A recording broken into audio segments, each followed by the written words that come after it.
What would we do without grandchildren to keep us on the straight and narrow and up to date with their rapidly evolving world? My most recent introduction is to the echo chamber. This defines watching and participating in internet videos or news channels or radio stations, even newspapers or magazines or lectures that only reflect those ideas that align with what you already think. The echo effect reinforces your ideas by repetition within a closed system. It's like being in an echo chamber where your ideas, beliefs, and thoughts echo back at you through all your contacts. Can you imagine anything more boring than that? I love debate and discussion and learning of new perspectives and even changing my mind or opinions on occasion. But apparently that is not the in thing. Now, you search out those sites that agree with you, and you identify those sites that disagree with you. Then you go to your comfort zone, the agreeable sources. The end result? You live in constant affirmation and confirmation of what you think, as opposed to being faced with alternative perspectives that might make you uncomfortable or upset. A recent discovery that amazed me is how many of the over 50 set have stopped reading or listening to the news. They're grateful for the Weather Channel. It spares them the news altogether. No wonder newspapers are in trouble when the generation that grew up reading 2 or 3 newspapers a day is abandoning them. At first, it seemed like it was a response to the unending coverage of COVID. Statistics, complaints, changing positions of politicians and health experts, the vaccines, the shutdowns, the endless press conferences, what to do, what not to do, when to mask, where and when you could go, or not, and so it went. Then there was the Freedom Convoy, the exposure and penalties meted out on its supporters, and the downfall of a British Prime Minister over Partygate. Lives and careers destroyed and rights rejected and overridden. That may have been the case during the lockdown, but now attempts to discuss anything, the war in Ukraine, inflation, or our increasingly violent streets, even a particularly heinous crime or desecration or demand, is met with a blank stare, accompanied by the assurance that they know nothing of it because they can no longer stomach the news. The news is all too depressing. Nothing good ever gets reported. There's nothing I can do about it. And what will be, will be. I'm not sure which is more upsetting, the single-minded protecting their position through ignorance, or the refusal to know what's going on, lest one would need to support or oppose the issue. The end result is the same: stunted minds that will not grow without the fertilizer of challenge. Retreating like a turtle into one's shell may feel safe, but the turtle is always subject to the one who comes along and kicks it aside, or the eagle that swoops it up, drops it on a rock from on high to crack the shell and then settle down to a turtle dinner. We've become comfortable in our homes over the past few years. No strangers knocking on the door to sell us Eve's Trough cleaning or Girl Guide cookies. We've discovered the joys of gardening and new recipes and old hobbies revitalized. We've mastered Zooming to work and to bring family and friends together for games and updates, even for funerals. We're quite comfortable in this new existence, even though we complain about the constraints.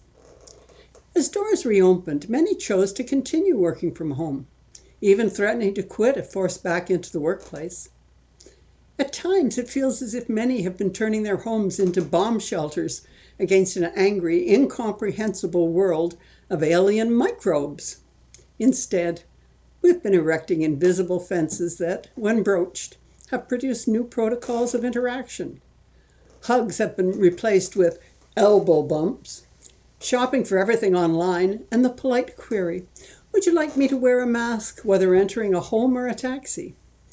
And into this arm's length approach to the world of our own and the edict makers, we're trying to adjust to the readmittance of the uncomfortable and the intrusive. And the news is precisely that.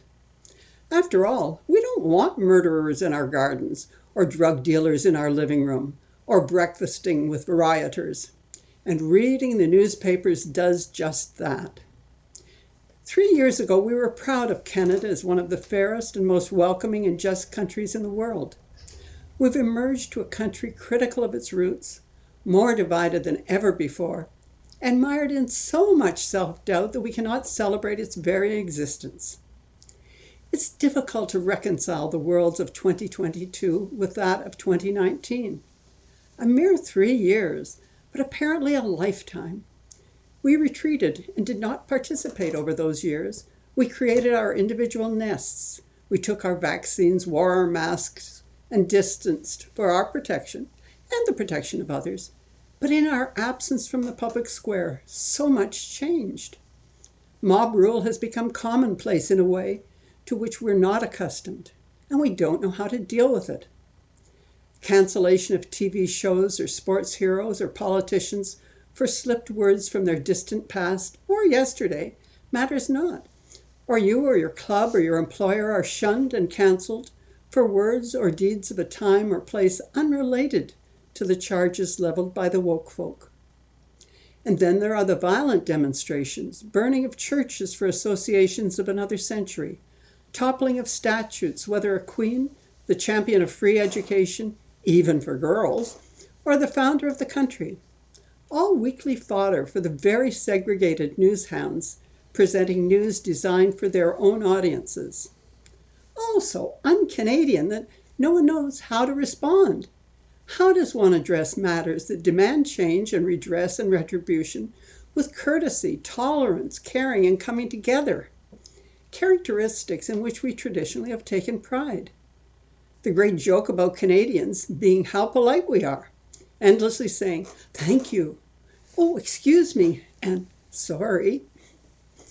But how can voices of reason and polite discussion work through things of enormous importance when the roar of the mob drowns out reasonable discourse? No wonder the retreat to one's own garden is so attractive and the newspapers no longer are welcome at dawn at our front door. Alternate ideas are the fertilizer of life. It's what helps us to grow and flourish. It is so easy to agree with oneself. It ensures that I'm never wrong, and it's so comfortable to be surrounded by people who also agree with me and applaud my every pronouncement. But that doesn't stretch me. And while we've been isolated, we've been protected from so many of the ideas we would have heard discussed and debated around the water cooler at work, on the subway, at darts night at the local pub, or in the locker after a good workout. We need to see the other side, not just the mirror. We need to face the horrors, the voices of the hurt. We need to see through the eyes of others. We need to know of and share others' sorrows and triumphs. We need to be willing to listen to anyone who's willing to talk to us. We need to engage. That is the Canadian way.